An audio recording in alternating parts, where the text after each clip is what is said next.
A runaway girl was auctioned for $5.00 until the silent cowboy bought her freedom and found his own. Ghost Fork, Texas, Panhandle, August 1875, midnight. The night market in Ghost Fork wasn't listed on any map. It drifted like a bad habit, appearing wherever the law looked the other way and the lanterns burned longer than decency allowed. That night, beneath a sagging canvas tent strung with smoky lamps, the crowd pressed in, men with whiskey breath and silver to spare, betting on horses, saddles, and, later, people. She don't talk. Don't remember. $5. Take her or leave her. The voice of the auctioneer rang sharp, slicing through the dust-heavy air. A few men chuckled. One spat on the ground. On the raised plank platform stood a girl, no older than 17. Her hair hung in dark knots over her shoulders, her dress ripped at the hem and stained with travel. Her hands trembled slightly, clasped in front of her, but her eyes, gray as smoke, were dry, hollow, like someone who had already left her body behind. "She ain't got no name," the auctioneer said, patting the post behind her like he was selling a mule. "No papers, no history. We just call her Ghost Girl. She came walking out of the Pecos scrub alone last week.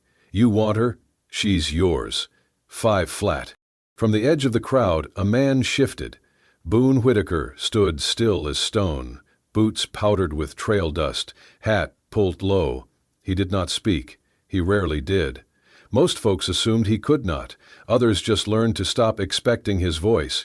He stepped forward, his coat brushing past shoulders, and held up 5 worn silver dollars, tarnished but honest. He didn't raise them high, just enough, then let them fall into the tin bucket beside the auctioneer with a sound that rang louder than any bid ever had. The crowd stilled. A few men exchanged looks. One drawled, "Hell, Whitaker, you buyin' silence to match your own?" Boone said nothing. His eyes, dark as molasses and twice as heavy, stayed fixed on the girl. She looked at him once, just once, but in that glance something shifted. Not recognition, not hope, but maybe a pause in her falling. "Sold," the auctioneer grunted, pushing the coins into his vest and giving the girl a shove toward the edge of the stage. She didn't move fast. She didn't look back. Boone stepped forward and took her elbow gently, not to drag, not to own, just to guide. Together, they walked through the gap the crowd had opened. Laughter followed, low and mocking. "She's yours, ghost and all," someone called. But then a hand reached out, grabbing the girl's wrist. "Let's see what $5 bought you, cowboy."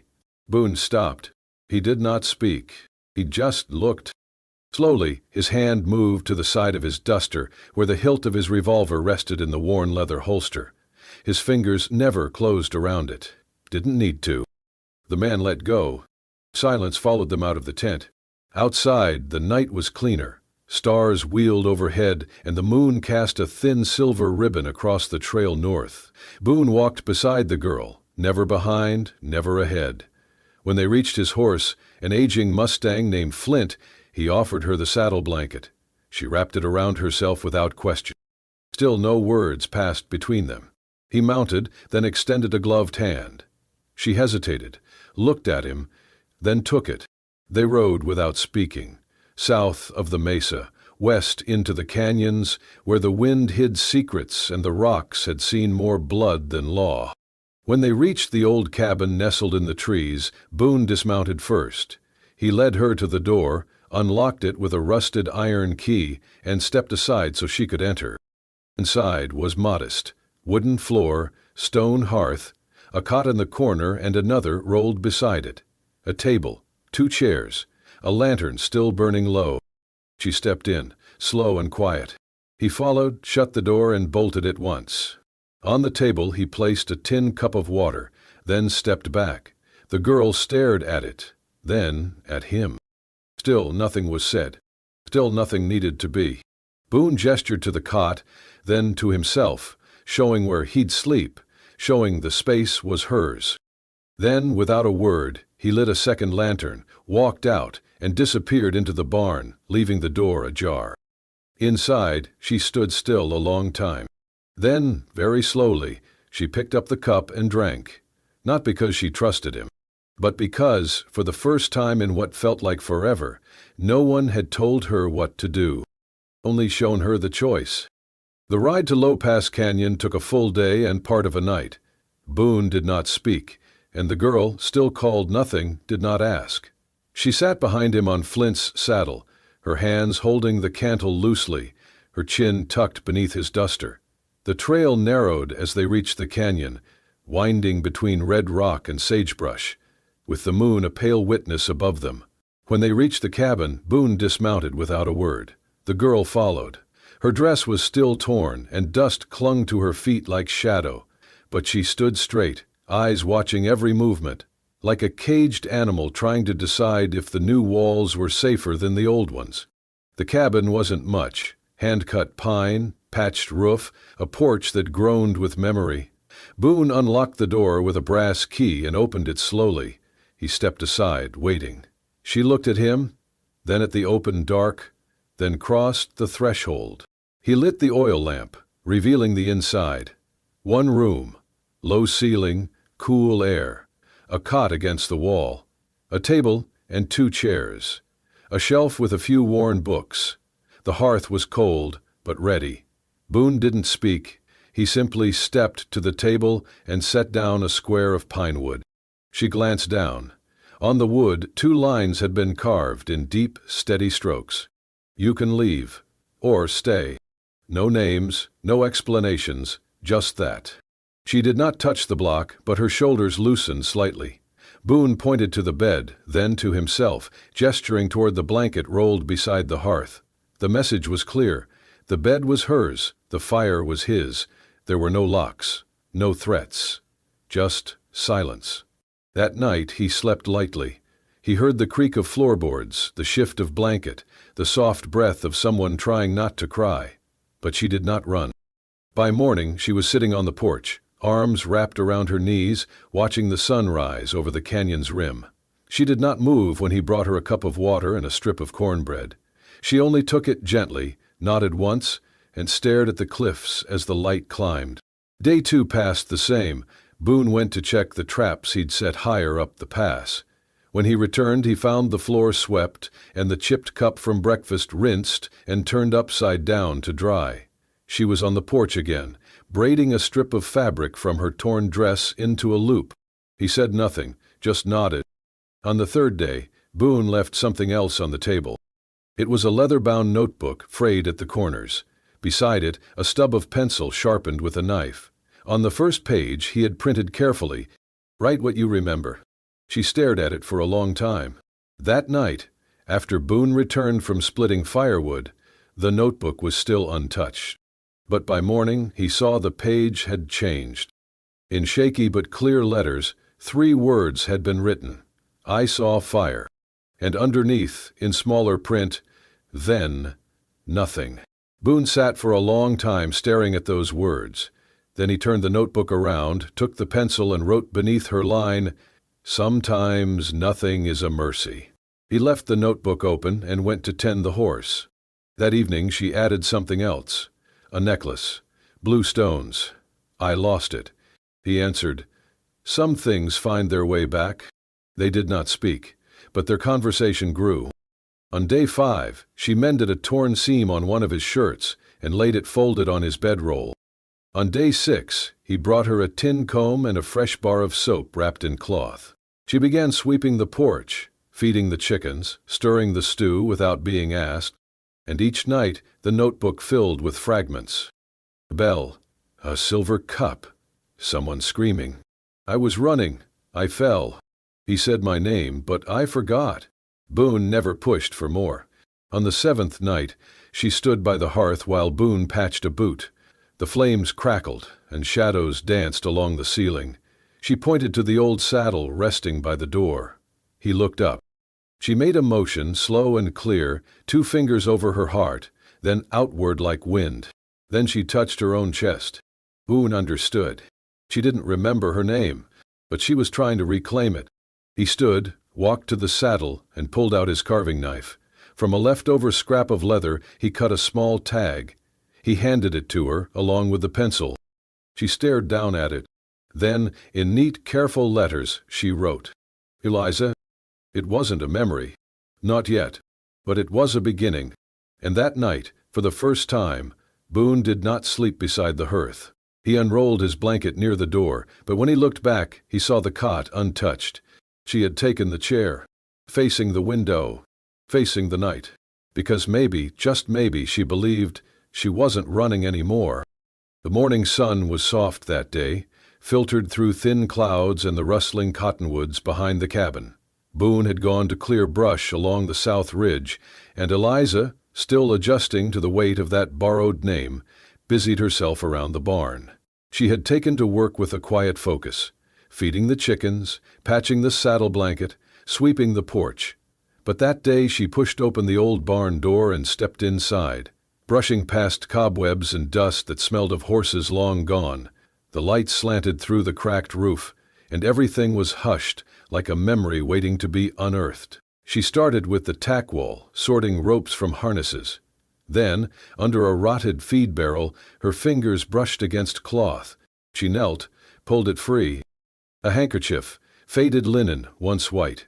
On one corner, barely legible in thread worn by time, 2 letters remained. "ER." She stared at it, her breath catching in her chest. Her hand trembled slightly as she folded it, walked back to the cabin, and laid it on the table next to the notebook Boone had given her. When Boone returned later that afternoon, he found the handkerchief neatly smoothed, and underneath it, a note in her careful handwriting. "It's mine, I think." Boone studied the letters. He looked at the cloth, then walked to the back shelf and pulled out an old roll of township maps he had once used when working cattle trails. He unrolled them on the table, scanning until he found what he was looking for. There, Remington Ranch. It lay just north of a town called Hollow Bluff, and beside it, scribbled in faded ink near the ledger margin, a name, Eliza Remington. Boone turned slowly toward her. She stood in the doorway, watching, her arms crossed, but not defensive, just waiting. Hope. He pointed to the name. Her eyes followed, locked on it. "Eliza," he said softly, the first word he had spoken in days. She didn't flinch. Her lips parted, but she didn't answer. Not yet. Instead, she walked to the table, touched the map, then nodded once, small. She would wear the name, even if it wasn't whole yet, even if the pieces were scattered in her mind like ash. That night, after dinner, Boone brought out something he hadn't touched in years, a battered harmonica, dented at one edge but still able to sing. He sat by the fire, said nothing, and began to play. It was a simple tune, low and steady, something like a lullaby made for open skies and sleeping colts. Eliza sat at the table, arms folded, eyes half-lidded. Then suddenly, without warning, she gasped. The sound was small but sharp, like a thread snapping. Her hand flew to her mouth, and tears welled without shame. Boone stopped playing. She shook her head, not to stop him, but to hold something back. She whispered, barely audible, "That song." Her first full sentence. Boone blinked. She looked at him, eyes wild with something between joy and fear. I knew it, once." And then she cried, whether not from pain, but from the cracking open of something once sealed too tight. He did not reach for her. He only placed the harmonica on the table, stood and stoked the fire. Behind him, she cried alone, but not as a ghost anymore. That night, before the lamps dimmed, she wrote a final note in the journal. "If my name is Eliza, then maybe I wasn't lost, maybe I was just waiting to be found." The days settled into a rhythm neither of them had planned, but both accepted. Boone rose early, chopped wood, checked the traps. Eliza followed close behind, quieter than wind but no longer afraid of it. She'd learned how to ride by watching him, and when he finally gave her a tired old mare named Midge, she climbed on without hesitation. She gripped the reins awkwardly at first, but after a week of riding along the creek and between the scrub pines, she rode like someone who had always known the rhythm of hooves. Boone carved her a wooden pistol just the right size for her hand, and spent quiet afternoons showing her how to aim with it, lining up pine cones along the fence and watching her knock them down one by one. It wasn't about fighting, it was about control, confidence, choice. At night, Eliza wrote. She filled pages with broken memories, none in order, none fully whole. There was a garden, red shutters, a woman's voice singing. My name was called once, and it sounded right. He said I'd ruin everything. I ran before he could. Boone read her words when she left them open. He never asked. She never told. They lived like two ghosts given a second life, quiet, unfinished, free of yesterday. Until the knock. It was mid-morning, and the cabin smelled of salt bread baking in the hearth. Boone had just come back from the lower ridge with fresh water, his boots dusty, his brow damp. Eliza was kneeling by the fire, hands deep in dough, face streaked with flour and sun. The knock was soft, too soft for a stranger. Boone stepped to the door, opened it slowly. A man stood there, wide-brimmed hat pulled low, travel-worn coat hanging from his shoulders.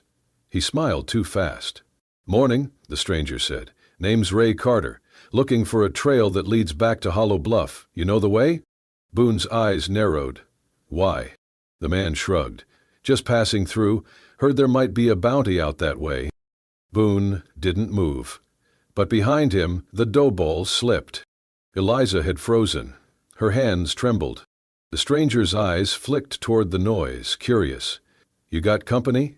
Boone stepped forward just enough to block the view inside. "Ain't no trail through here," he said evenly. "Best you ride back."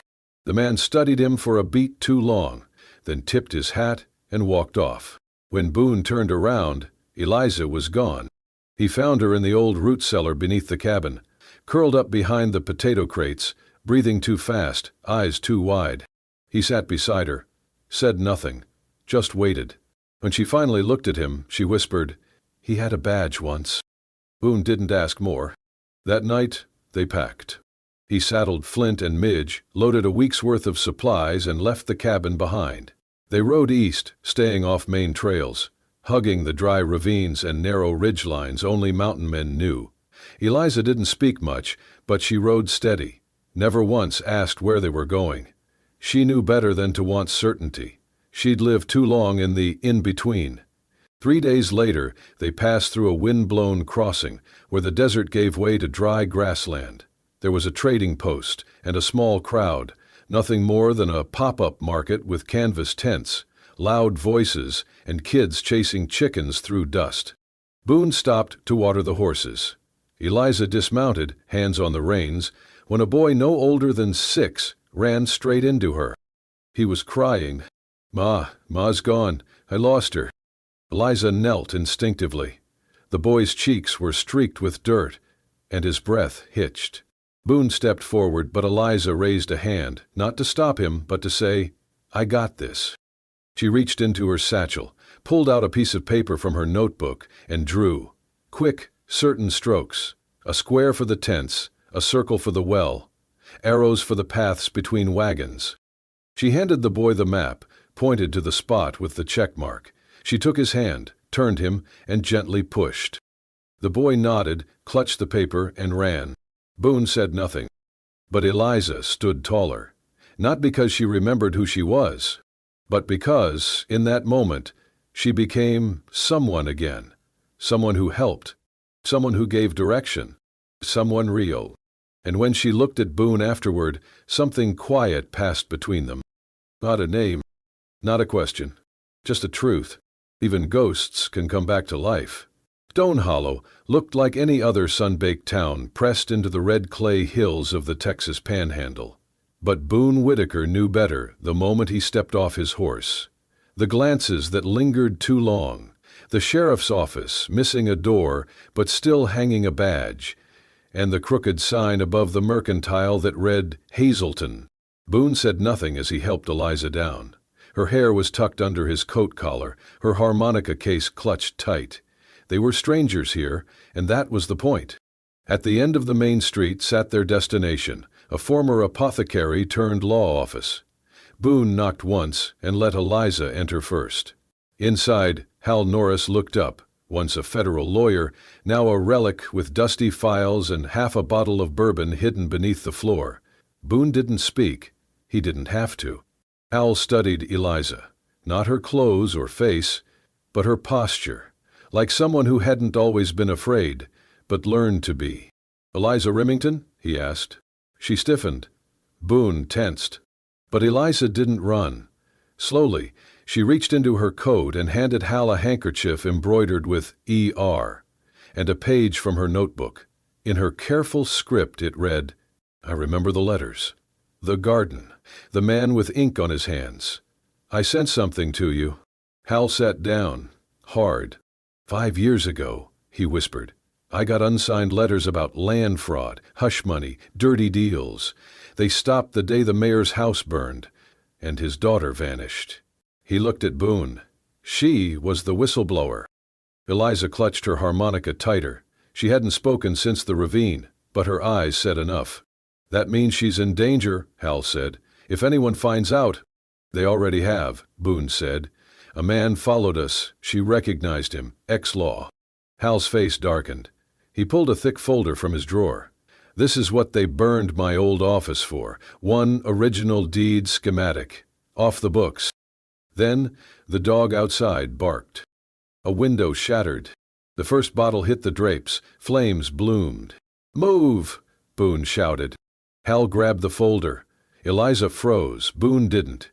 He scooped her up and burst out the back, the door flying off its hinges as fire roared behind them. The office went up like tinder, old papers, dry wood, and the vengeance of men who wanted the truth, dead. In the alley, Boone dragged them behind crates. No help came, not when Hazelton's men were involved. Boone covered Eliza's mouth with a cloth, tried to calm her breathing. She was scared, but not broken, not this time. She still held the folder.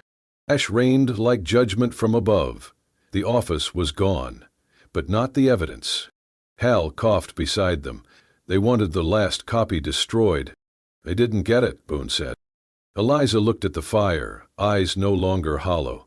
She passed the folder back to Hal, then opened her notebook and, with trembling fingers, wrote, "Let's finish it." That night, they didn't sleep. Boone kept his rifle loaded. Hal drafted a plan, and Eliza, in the glow of a stolen lamp, rewrote the testimony she once mailed in secret. This time, it would not be anonymous. And Boone, he wouldn't run. In a town built on silence, they would make the truth loud enough to burn. The fire had left a scar behind Hal's office, blackened wood and the twisted skeletons of what once held secrets. But in the abandoned mill outside Stone Hollow, under a lantern hung low from a ceiling beam, Boone and Eliza sat across from each other with more truth between them than either had spoken in years. Boone had been quiet most of the night, working his hands along the grain of his rifle stock like it might steady something deeper. Eliza waited, as she always did, not with impatience, but with a kind of knowing calm. When he finally looked at her, it was like watching a door creak open that had long since rusted shut. "My name, Boone Whitaker," he said slowly, voice graveled by dust and time. "Ain't the name I was born with. It's the one I chose. After I got out." Eliza tilted her head slightly. "Wasn't a killer," he said, "but they made me one. Wrong place, wrong card game, wrong badge, walking through the wrong saloon. I took the blame. 5 years in Leavenworth." He met her eyes. "That's where I learned silence." She didn't flinch, didn't look away. "I came out meaner than I went in," he admitted. "Wore a new name like a second skin. Figured I could vanish if I was quiet enough." Eliza reached over to the notebook she always kept close and opened to the first page, the one where her handwriting was still jagged, scared. Boone had seen that page a dozen times, but this time she touched it gently, then laid her hand flat over it. "We both lived lies," she said softly, her voice like a breath through cracked glass. "But we chose truth now." Boone looked down, his jaw set. Then slowly, something shifted. "Eliza," he said, not like a question, not like a name he'd found, but like one he'd finally accepted. "You got your name back. You keep it." Her lips curved into the smallest smile. She didn't need to reply. Her hand was still over the notebook, and that said enough. The silence between them was warm now, not heavy, not afraid, just honest. Boone leaned back and exhaled. "We can't stay here." Eliza nodded. "They'll come looking," he added. "Hazelton ain't finished. That file's enough to bury him, if it ever makes it to the circuit judge." She picked up a piece of charcoal and scrawled on a scrap of brown paper torn from the grocery sack. "And we carry it ourselves." Boone stared at the words. "Back to Ghost Fork?" She met his gaze, steady. Boone chuckled once, low and dry. "You sure you're ready to walk into the devil's parlor, knocking on his door?" Eliza lifted the harmonica case she never let go of, opened it. Inside was the folded handkerchief, a page from her journal, and the deed schematic Hal had rescued, all tucked together. She said, "We've both been ghosts long enough." Boone nodded, stood, holstered his revolver. "For what it's worth," he said, voice softer now, "I never meant to keep running. I just forgot what it felt like to have something worth standing for." Eliza stepped beside him. "You remember now," she said. And together they packed up what little they owned, truths and names and all, and rode toward Ghost Fork, not as fugitives, not as shadows, but as two souls who'd finally decided the truth was not a thing to survive alone. The hall at Ghost Fork had not seen a crowd like this in years. Wooden benches groaned under the weight of townsfolk, hats in laps, silence thick in the hot air. The word hearing was scratched in charcoal behind a shaky podium. There was no judge, no gavel. Only Eliza Remington, no longer the ghost girl, standing behind them. Boone Whitaker stood behind her, silent as always, but unshakable. "I was born here," Eliza began, her voice clear though her hands trembled. "Eliza Remington, daughter of Mayor Franklin Remington. 5 years ago I disappeared." She held up the brittle papers from Hal Norris's satchel. "They said I ran. They said I betrayed my family. But I ran because I saw what they were doing. Land deeds signed away to criminals, county records erased, power traded for silence." Gasps spread through the crowd like sparks. Some whispered, others stiffened. Hal stepped beside her, holding out a scorched folder. These records survived the fire that was meant to destroy them. They matched the missing documents from the mayor's office 5 years ago. Eliza's voice grew firmer. "My father wasn't alone. Acting Mayor Green continued the same game, and when I returned, they tried to erase me all over again." From the back, a voice growled, "You got no proof." 3 of Green's men pushed through the crowd. "You call this justice?" one spat. "She's a runaway. He's a convict." Then the first man raised his gun. Boone was already moving, but not fast enough. The gunshot cracked like thunder. Boone stepped between Eliza and the barrel. The bullet caught him in the side. He grunted, fell to his knees. "No!" Eliza screamed, catching him as blood spread across his shirt. The room exploded in chaos, shouts, panic, iron drawn, but Hal Norris roared, "Stand down!" Eliza held Boone tight. Her voice broke as she cried out, "He's not nobody. He's Boone Whitaker, and he saved me." The crowd went still. Hal raised his hands. "Boone Whitaker served 5 years for a crime he didn't commit. He's lived under a false name, hunted for a past that wasn't his fault, and today he chose to bleed for someone else's truth." A man in the crowd called out, "He saved my son's cattle." Another, "He pulled my brother from a flood." The mood shifted, not with violence, but resolve. People moved not in fear, but unity. Green's men, outnumbered, dropped their weapons. Some backed out the door, others were restrained. Hal held up the folder, now stained with soot and blood. "These crimes won't be buried. Not again." As Boone was lifted to a stretcher, Eliza walked beside him, her hand on his chest, her eyes never leaving his face. She looked back at the townsfolk and said, "He gave me my name back. It's time this town remembered its own." The doors opened to a sky painted gold with late afternoon. The wind had shifted, the silence had ended, and in the space left behind, justice finally took root. The cell in Ghost Fork's modest jailhouse was cleaner than Boone expected. Not that it mattered. He knew steel bars when he saw them, and the name on the intake log, Boone Whitaker, alias of Elias Rourke, sealed his stay. But he sat straight, arms folded, expression steady. No fear, just the waiting of a man who had stopped running. It was Eliza who walked in with Hal Norris and the new mayor, a stout woman named Marjorie Kelt, who had once kept the post office and now ran the town with calm hands and clearer eyes. She carried the signed pardon herself, walked past the sheriff's desk, and unlocked the door without ceremony. "Eliza's statement stands," she said, voice firm. "You were hunted for the name they gave you, not the man you chose to become. The court sees the difference. You're free." Boone stood slowly. He looked to Eliza. She didn't smile. Not yet. But her hand reached for his and gripped it hard. In silence, she led him outside. They didn't go back to her father's estate. That place was stone and shame. Instead, they rode, quietly, without parade, back to the hills above Low Pass, where the shack still leaned sideways in the wind, and the chickens still scratched the dust near the porch. There, Eliza unpacked the only thing she'd taken from her past. A small harmonica and a worn notebook, pages half filled with ink and ash. They built a life, one morning at a time. Boone repaired the fence. Eliza grew herbs by the window.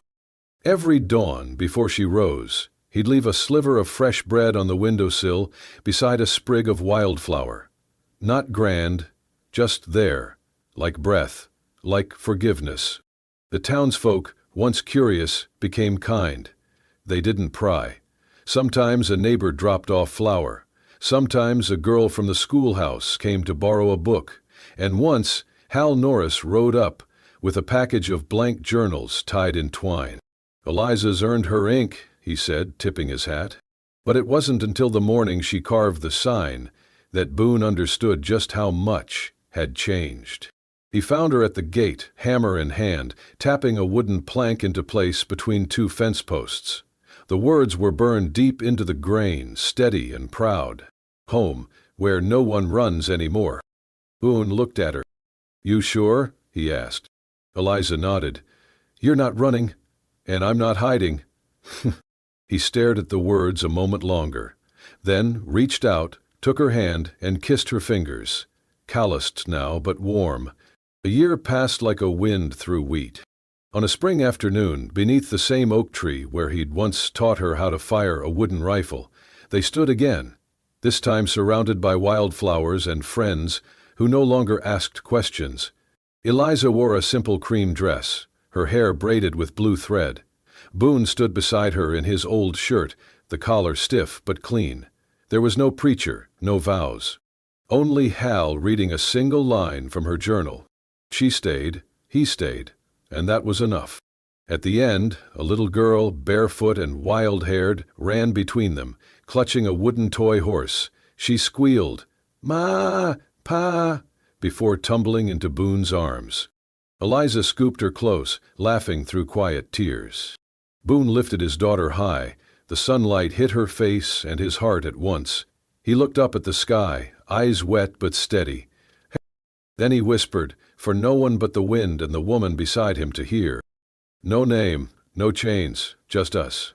If this story stirred something deep in you, if Boone's quiet strength and Eliza's unspoken courage made you believe in second chances, in homes built from healing, and in love that doesn't need permission, then this is just the beginning. At Wild West Love Stories, we bring you true-hearted tales from the frontier, where names can be false, but loyalty never is, where silence can say more than 1,000 words, and where even a $5 choice can lead to a forever kind of love.